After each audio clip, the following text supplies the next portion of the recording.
6:30, call the meeting to order. Rich and Mark are not here tonight, and I don't believe we're not going to be doing any voting tonight. So, Brian, if we were, I would appoint you, but we're just discussing tonight. Okay, so, actually I better. So I will appoint, Yeah, we're voting on minutes. pardon? We're voting on minutes. I'm still doing the roll call here. I know. You said we're doing no voting. Right, yeah, that's why I said I better avoid. So Ryan, you're going to, I'm appointing you in lieu of Rich tonight, okay? I had forgotten about the minutes. Okay. All righty, so I will entertain a motion to approve the minutes of January 13, 2026. I'll make that motion. Okay. I'll second. Okay, and any corrections or additions to the minutes? Seeing none, all in favor? Motion carried. Okay, old business, Melanie. Discussion on mobile home rent stabilization ordinance. All right, all of you guys should have this. So this here, the state of Maine has supplied this model municipal rent stabilization ordinance. This is specifically for mobile home communities. So this is kind of going off our discussion that we had last time. I gave you Waterville's. Waterville used this same ordinance essentially. The one difference in here, and you'll see it throughout when we go through it, is you can either go through decisions being made by an administrator or by a rent stabilization board. Waterville has chosen to do a rent stabilization board, and it kind of explains in here what that would mean. It would also require hearings and things like that to be held, or we could go through an administrator. So I think that's probably the first point of conversation. How do we want these rules enacted, and who do we want to be responsible for them? And if we do appoint an administrator, who would that be? Not it. Pardon? Not it. Not. I think if we did, I'm leaning both ways on this. I have a hard time with restricting anybody, whether it's a mobile home, a rental, person selling a house, to tell them what they can and can't do with their property. And I'm sure that's all over the state. I see both sides of it, and I agree with both sides of it. So it's a very tough one to bring up. But if we did, I think the town's too small to have a board. Yep. And consistently have the same people on the board and stay interested, so obviously Denise has enough plate. Maybe when Danny gets caught up in training and certified, because there's a lot of enforcement on this, it's gonna be a lot of code violations and stuff, so Yep. I would suggest that if we made it to that point. Okay. Any other thoughts on that? Well, that makes sense. I also think we may not have enough mobile home parks to require a board. Right. So this probably would not be a huge amount of work on someone, so that probably does make sense. Okay. And I think it's gonna come down to more legal Yeah. than town involvement. Yes, essentially.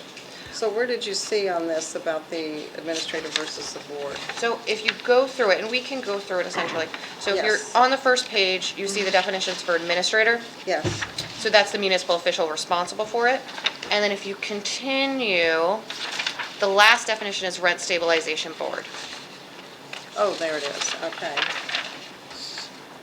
Yeah, Waterville went the board route, but again, Waterville's a bigger community. They probably have more mobile home communities. So the first kind of, this is like a your pick your own adventure type thing. In Article 3, limitation on number of rent increase, A park owner may not increase the lot rents or fees more than X times in any 12-month period. So that's something the town would have to choose. Waterville went with 1, but I think 1 is reasonable. yeah, I'd be very concerned if they were raising it more than one time within the year. That doesn't give people, especially those on limited incomes, to Right. plan for that. Yep. I know, and pretty much agreement with that one time. Yep. Okay. So then we go to C, on the next page, notice requirements. A park owner shall provide notice of any increase in lot rent or fees to the affected mobile home residents no less than 90 days or a longer specified period before the effective date of the increase. The notice must include, so we can either stay with 90 days or we can pick another amount. 90, again, seems to be the standard. Is 90 days sufficient notice to increasing the rent? I know that's what we're getting right now. Just 90 days? And you're only allowed to do it if we picked them 12 months, so Yeah. they would have to wait. If they did it in the 90 days and did it, then they would have to wait. They couldn't do it in another 90 days, they'd have to wait for another whole year, so Right. I think that's probably pretty standard. Yeah. So most of them do say 90 days? Yes. Going down to D, rent increase formula. Any lot rent or fee increased is limited to the lesser or greater of, and number 1 says, the most recently posted annual percentage change in the consumer price index, CPI, plus or minus X percent, and number 2, X percent of the then current base rent or fee. I'm sorry, where are you? I am in Article 3, Section D, rent sorry, increase okay. formula.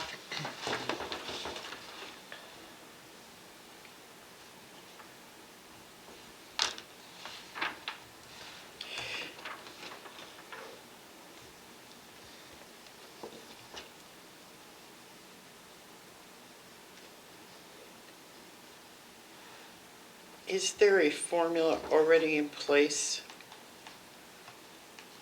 in one of the LDs? Not necessarily. I mean,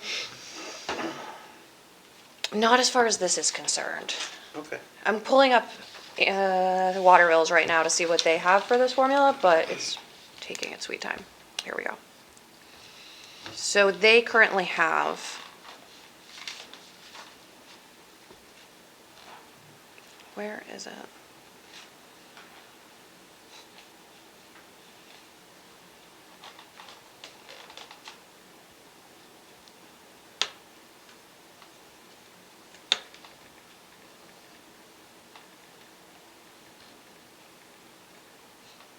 See, Skowhegan doesn't, or not Skowhegan, Waterville does not put it this way.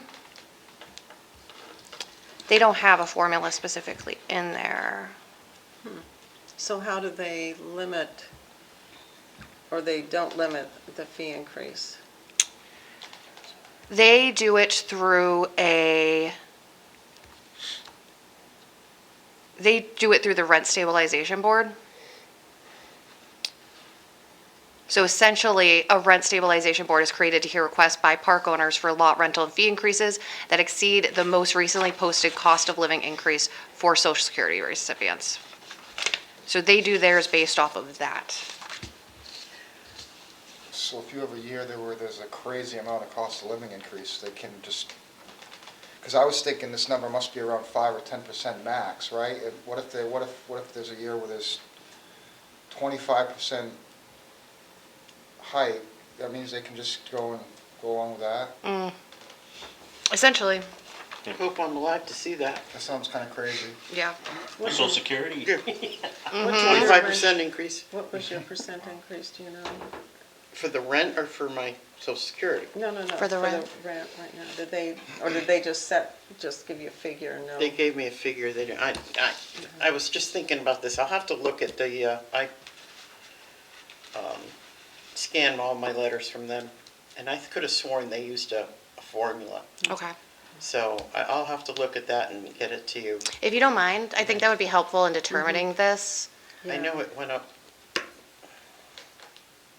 like $30, something like that, a month. Okay. I have a question for Denise. The CEO would certainly be appropriate for making sure that they meet all of the requirements to maintaining and updating the park. But when it comes to hearing and making a decision about the increase in rent, I'm not sure that would be part of the CEO's job to determine that. What, would the select board be, No, I think it would probably be more under the auspices of like the appeal board. I don't know. I think, I mean, sorry. I think the appeals board we should leave as the appeals for this because Right. there may be appeals on decisions. okay, Yeah. so what about, because they make decisions about other financial issues related to the town. I mean, obviously, we can't do this, we're not enforcement, right. but, But I think what happens is then you have government interfering with business. And if you have the select board setting a park rate or an increase rate, okay. I don't know, I think that there's gonna be room for liability there Okay, on the town. I see your point. The select board does schedule, or like, they create the fee schedule. But like Denise said, that's a That's a government fees. government, yeah, Right. right. It's government fees, it's not Not a business private fee. business. Yeah. Okay. Can we find out how other towns are handling this? I mean, Yeah. probably Waterville is not the only town that's enacting an ordinance. No. I think. And New Hampshire's isn't- had ordinances since the 80s, so I'll see. There's- Isn't Anson doing one right now too? I haven't seen that, but I can look. Anson, I haven't seen it. Could've sworn. Because it may be worth having a contract with somebody as an administrator that's not a town employee.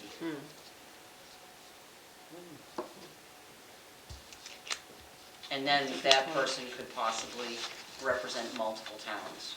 Oh, that's a thought, if local communities, were willing, were wanting to do that. AVCog does regional stuff. Yeah, Is this a hint, hint, wink, wink?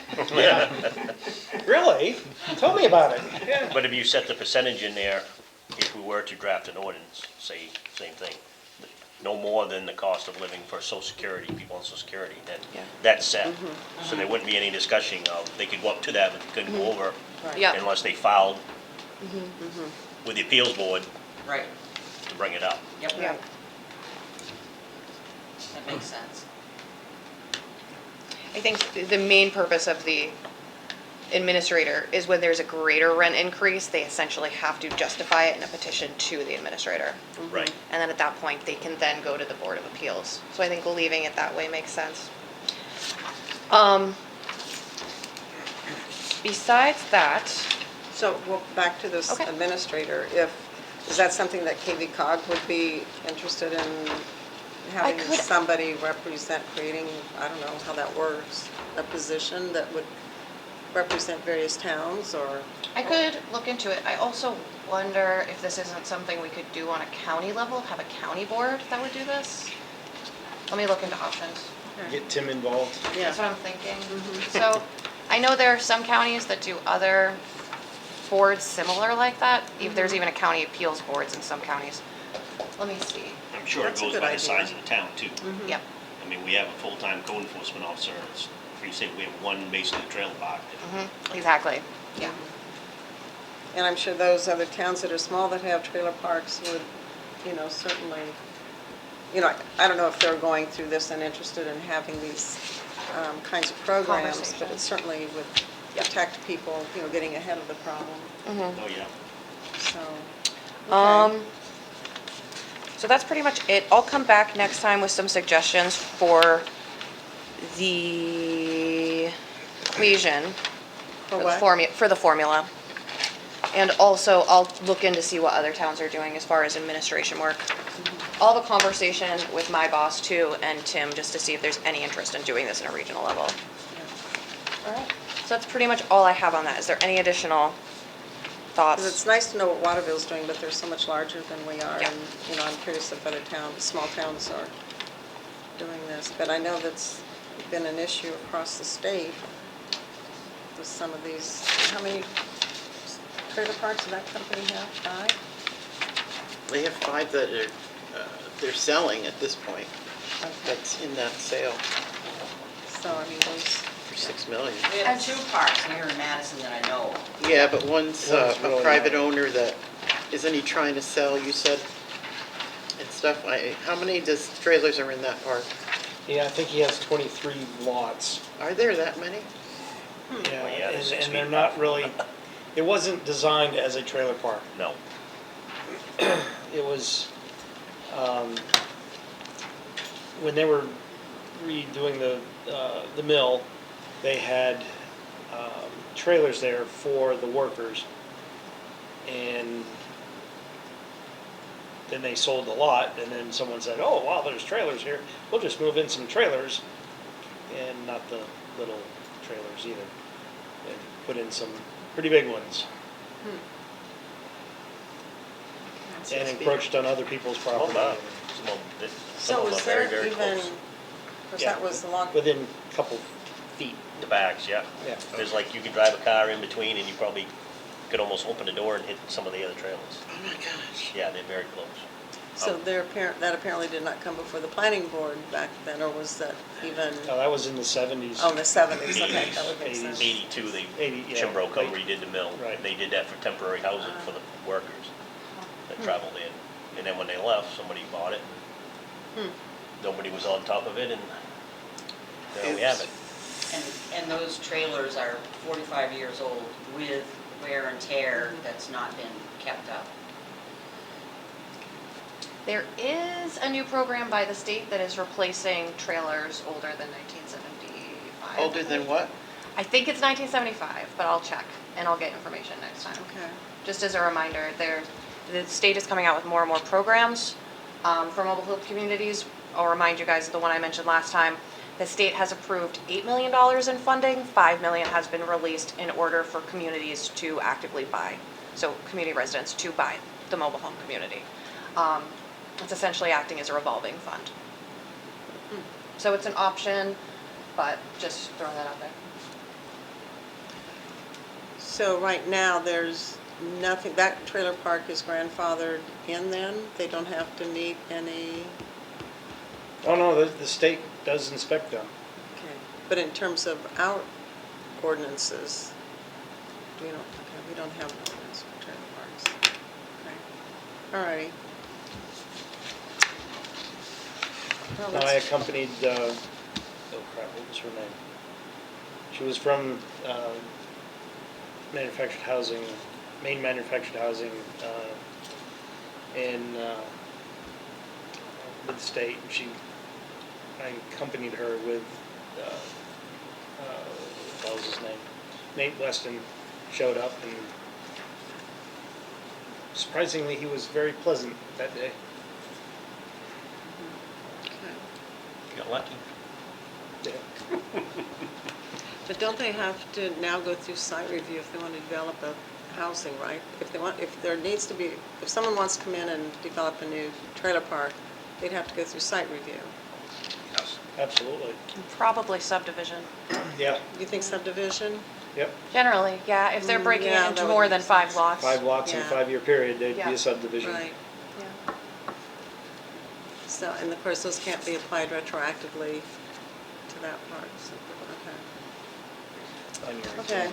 There is some recommendations from the state on, and I didn't bring this up this time, but I think I will mention it in the subdivision revisions, is the state has recommended some different changes for trailer park standards in order to increase density and allow more housing. So whoa. something to think about. I'll give you guys those recommendations when we start going over Okay. subdivision. So it sounds like that trailer park won't be able to increase density because it's No, already no, pretty there's no dense. room. It's already there. Yeah, there's no room to expand. Yeah. So, but is there a concern there with fires and any emergencies getting in Yeah. there to, so people's health and Always has. safety are at risk? And it's on a private road. Pardon? I said, and it's on a private road. Yeah. So- Oak Street is a private road. Okay. All righty. Any other questions for Melanie or for Denise? Okay, so moving on then. Thank you, Melanie, and we'll look forward to seeing what other information you have for us on that. Okay, the next thing, and I must apologize because I was negligent in getting this together in time. But I don't remember how many of you were on the board when we wrote the bylaws. I know Randy was, and Mark was. Jeff was. You were. What? I think so, because it was 21, weren't you in? Yeah, 2021, you were. Jay, were you involved in that? No. Okay. Jeff was. Yeah, I know Jeff was, so, yeah, because you were on the board at that time, so, right. So the board, went to the select board and they did approve it, and I apparently dropped the ball on that deal. So what we're going to do is I will email that, the bylaws out to everyone, and I would like for you to, and it will be in the body of the email, that I'd like you to read that through and jot down any thoughts you have about those at any point in there, and then bring them back to the next meeting so that we can discuss those and update the bylaws. You know, maybe they don't need to be updated, but also, as you review it, if there's any editorial corrections that need to be made, or like, for example, I think the term, I think I might say chairman in there, I'm not sure, be inconsistent with the wordage. I'll read through that too and see if there's any, but most importantly is to read through it and see if there's anything that needs to be changed. And the purpose of the bylaws is to set forth a plan for how the planning board does its business. And so it deals with all aspects of a planning board meeting and what we are and are not allowed to do in the meeting. And it defines how public hearings go. And Jeff, yes, thank you. Keeping in mind that there is an ordinance on the planning board. Yep. Yes, there is. The ordinance doesn't say a whole lot, but we do have a planning board ordinance. And so, I think it's, Melanie, what, did you 211? give everybody copies of this, or was this just? That was just for you from Diane. Okay.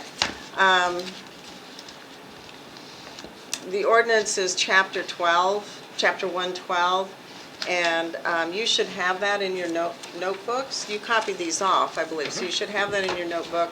And then the code of ethics, Do you have your notebook? Did they get you? which applies Not to yet, no. all of the boards. And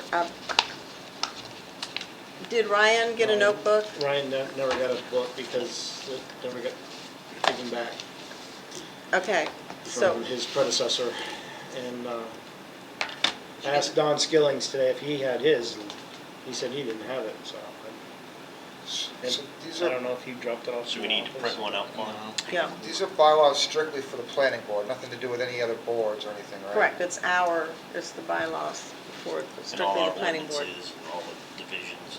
It's all in there. And then, Then you get you one. there's also, during COVID, we had developed this policy for remote participation, and then after COVID was over, we're allowed to continue to have remote participation. If you need to stay home and can't come to a meeting, that's fine, but there always needs to be somebody here on site, which would be the code enforcement officer, myself, or whoever's running the meeting, in case somebody from the public comes in. Okay, and that would be in your notebooks. I think you all might, no, you probably don't have I that. probably don't have that one. Okay. Planning board, code of ethics is chapter 49. And you can look these up on the town website too. And this is the establishment of the planning board.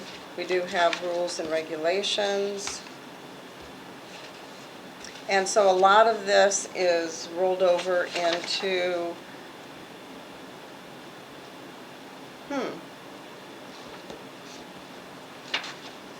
I'm not sure I saw this before. The one from the 80s. Yeah, the rules and regulations. That's almost like the bylaws. I'll read through this because that is pretty old. What year was that from? 1986, June, adopted 5/1/86 by the planning board. Would that be on the website as well, town website? I would think it is. So I'm wondering if this was like the initial bylaws, except now we call them bylaws. So I'll look over this and see what there is that's different. So again, I apologize for not having that for you. I had to call Denise and see if she could go back to 2021, January 2021, when this went to the select board. And so she was kind enough to find everything and sent me the bylaws, yes. Cheyenne is just chiming in, and she told me to let you know that she just found that today, and it is the original. Okay. But we have our own, so. And I'll look through this and see if there's anything that's missing. Mary, Yes. may I suggest that you make a list of what you have in your book? Whether it's what the contents are, just a list, so that Danny has a program to go by to create Ryan's and anybody else's books in the future? Danny's book is the prototype. Okay, so he has it He already? has it already. Never Okay. mind. Okay. Because It's a that's lot how I of- built all theirs. Yeah. Okay, so it's a lot of photocopying. Okay, but I will make sure Everything's all on of the- you on the have that website. information about the Print it off. planning board. And I can scan this in and send it to you. Actually, probably wouldn't hurt, I guess. Cheyenne, would you, in the meantime, could you go ahead and email them Chapter 112 for the planning board and the remote participation policy?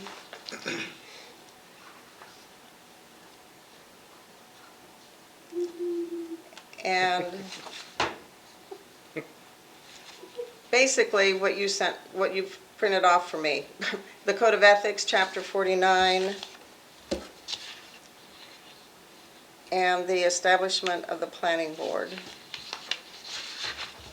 That's pretty much everything that would be great if you could send that out to everyone, that way they'd have it.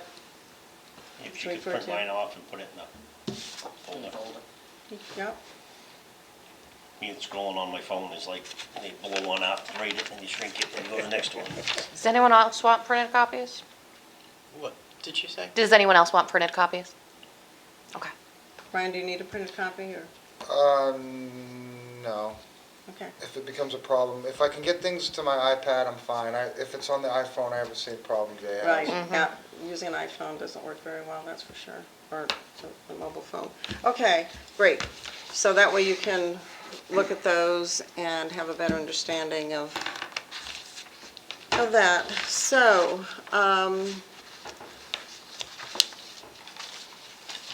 other than that, do you have any other business to come before us?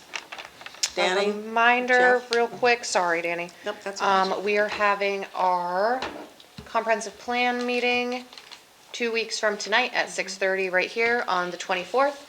We will be going over the transportation chapter. And we had that, the first meeting in January, and I thought that went really well. So we Good covered, feedback, yeah. it went very, very well. Okay. All right. Concerns? Robin? I'm good. Jay? All Ryan? set. Yeah, well, when I get the bylaws, I'll have most of my questions answered. The only questions I really had was, well, I don't know, I think I mentioned it to Melanie that I was able to take the webinar on Friday. Okay, which one was that? FOA, Freedom of Yeah. Information. Okay, excellent. So that raises a new question. Are there more webinars that are mandatory to take? Was that the only one? Just, are you guys gonna keep me posted or just send me links whenever? The one for planning board and appeals boards, when's the next one for that? That's a good question. I can find out and send you guys an email. For now, FOAA training is the only one that's required by any board member at least once a term. Once the new rulemaking comes into effect for the new housing laws, all planning board members will be required to do some sort of training. It's not clear what that looks like right now, but KBCOG is developing them, so I will definitely make sure all of you get informed. But we expect every board member to have taken the planning board and appeals board training. So, and the town pays for that. So what you do is you call the town and have them register you for that. Right, Jeff? That's how it worked, I think, Yes. was. And those so are generally available online too, which is helpful. You can do remote, so I'll double check the calendar on that and send that So out. is that like a scheduled time, or is that something you can get on any time? And Scheduled. Yeah, those ones are scheduled. And they are, I think they've been very interesting. It changed a little bit this last one I took a couple years ago, and it's really informative. We are discussing at KVCOG, doing bulk ordering of MMA's planning board manuals and Board of Appeals manuals, which are dense but incredibly helpful. If Madison is interested in that, we could get a group. read. Yes. Okay. That'd be a really great resource to have.